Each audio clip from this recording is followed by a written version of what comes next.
السلام علیکم۔ وعلیکم السلام۔ یہ جو بچے جو ہیں جو نیولی ویڈس ہیں یا جن کی شادی ہونے والی ہے، اگر آپ ان کے لیے کوئی نصیحت فرما دیں۔ اور ایک اور ہے کہ جو حق مہر ہے معجل اور غیر معجل، اس کی شرعی حیثیت کیا ہے؟ جزاک اللہ۔ تو میں سمجھ گیا، پہلی بات کیا تھی؟ بچے جو شادی کے لیے تیار ہیں ان کے لیے کوئی نصیحت فرما دیں۔ انہیں سب سے پہلے یہ سمجھنا چاہیے کہ شادی کیا چیز ہے۔ ہمارے ہاں یہی خیال کیا جاتا ہے کہ شادی یا نکاح یہ اصل میں جنسی جبلت کے اظہار کو قانون کے دائرے میں لانا ہے۔ ایسا نہیں ہے، یہ اللہ تعالیٰ کی بہت بڑی اسکیم ہے جس میں آپ شریک ہوتے ہیں، اور وہ انسانی نسل کے بقا کی اسکیم ہے۔ بچے پیدا کرنے ہیں، ان کی پرورش کرنی ہے، تربیت کرنی ہے۔ یہ صحیح ہے کہ اس کے لیے اللہ نے انسان کے اندر بڑا قوی داعیہ بھی رکھا ہے، ارج رکھا ہے، ورنہ تو بار بن جاتا ہے انسان کے لیے۔ تو اس ذمہ داری کو سمجھ کر نکاح کرنا چاہیے، یعنی نکاح کیا چیز ہے اور یہ کتنا بڑا اور کتنا غیر معمولی ادارہ ہے، اس کی ذمہ داریاں کتنی غیر معمولی ہیں۔ یہ وہ چیز ہے جس کو بچوں کو سمجھانے کی ضرورت ہے، بچیوں کو بھی سمجھانے کی ضرورت ہے، تاکہ اوائل شباب میں جب جذبات کا غلبہ ہوتا ہے تو وہ غیر ذمہ دارانہ فیصلے نہ کریں۔ سب سے بنیادی چیز یہ ہے۔ اور دوسری بڑی چیز یہ ہے کہ یہ بات ان کے سمجھنے کی بھی ہے اور ہمارے سمجھانے کی بھی ہے کہ اس رشتے کو، یعنی یہ نکاح کا رشتہ جس میں ایک مرد و عورت یہ فیصلہ کرتے ہیں کہ وہ زندگی بھر اکٹھے رہیں گے، بچے ہوں گے تو ان کو ماں اور باپ کے رشتے دیں گے، ایک پاکیزہ ماحول اور گرانہ فراہم کریں گے، اس کی بنیاد جس چیز پر رکھی گئی ہے وہ عفت ہے، پاک دامنی۔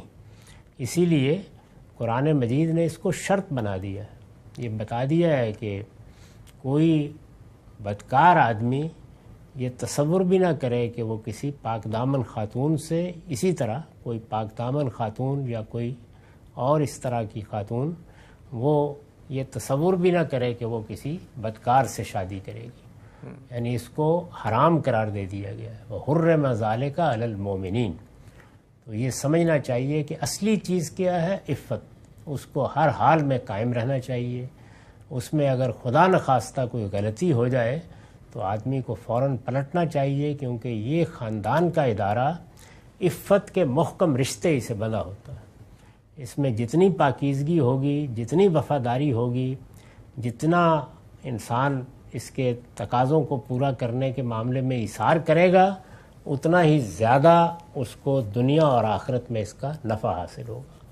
اور دنیا میں بھی انسان اگر بڑھاپا اچھا گزارنا چاہتا ہے اور اپنے گھر میں وقار اور عزت حاصل کرنا چاہتا ہے اور اپنے بچوں کی نگاہ میں بھی ایک آئیڈیل باپ کے طور پر زندگی بسر کرنا چاہتا ہے، تو اس کے لیے سب سے بڑی چیز ماں کے لیے بھی باپ کے لیے بھی عفت ہی ہے، جس حد تک بھی اس کو ملحوظ رکھا جا سکے۔ اور تیسری اور آخری چیز جس کی نصیحت کرنی چاہیے وہ یہ ہے کہ جب آپ دوسرے انسانوں کے ساتھ مل کے رہتے ہیں، یہاں ایک مرد و عورت ہیں، بعد میں بچے بھی ہوں گے، پھر ظاہر ہے کہ خاندان کے دوسرے افراد بھی ہیں، اسی طرح سے کہیں کاروبار کریں، کوئی کمپنی بنائیں، تو جہاں بھی ہو وہاں پر کثر و انکسار کے بغیر نہیں جیا جا سکتا۔ یعنی آپ کچھ چھوڑتے ہیں، کچھ لیتے ہیں، کچھ دیتے ہیں۔ اگر یہ چیز نہ ہو اور آدمی صرف لینا ہی جانتا ہو تو وہ کسی بھی ادارے کو تباہ کر کے رکھ دیتا ہے۔ یہ ہو نہیں سکتا اس وقت تک جب تک کہ ہم یہ نہ جانیں کہ ایک نظم کے ساتھ چلنا ہے۔